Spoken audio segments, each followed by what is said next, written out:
In this video, I'll be showing you guys how to get the brand new Groundbreaker glove in Roblox Slap Battles.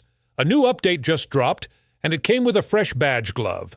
And today, I'll guide you step by step on how to unlock it. So make sure you watch till the end, because this badge is not easy to get. You'll need to follow every step carefully if you want to unlock it successfully. Now, let me tell you, this glove is absolutely insane. Once you equip it, you basically become a giant in the server. You tower over other players, and escaping from you becomes almost impossible.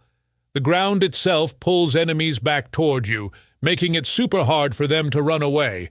If you've ever wanted to dominate the lobby like a boss, then this glove is definitely for you. Alright, let's get into how to actually unlock the Groundbreaker glove. I'll break it down step by step so it's easy to follow. First, you'll need to interact with the ground, most likely by trying to break or trigger something hidden.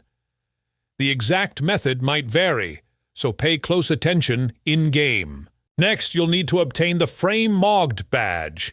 This involves getting frame-mogged by clavicular, also known as the ASU frat leader. Without this badge, you won't be able to unlock the glove, so make sure you complete this requirement first. Now let's talk about the ability.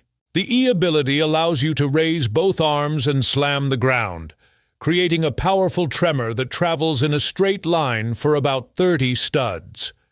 You have slight control over its direction, meaning you can adjust it a bit while it moves, but you can't turn it back toward yourself. When the tremor hits an enemy, it pulls them directly toward you, setting up perfect close-range combos.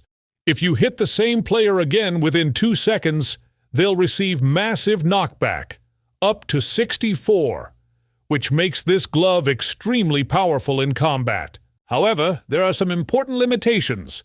If you miss your target, the tremor won't come back to hit them, so accuracy is very important. Also, while using this ability, you can't move freely or cancel it. Your movement is controlled by the tremor itself. This means if you miss, your enemy can quickly recover and counterattack, possibly slapping you before you get the chance to react. So timing, positioning, and precision are the key to mastering this glove. That's it for today. Now go ahead and try it yourself and dominate the battlefield!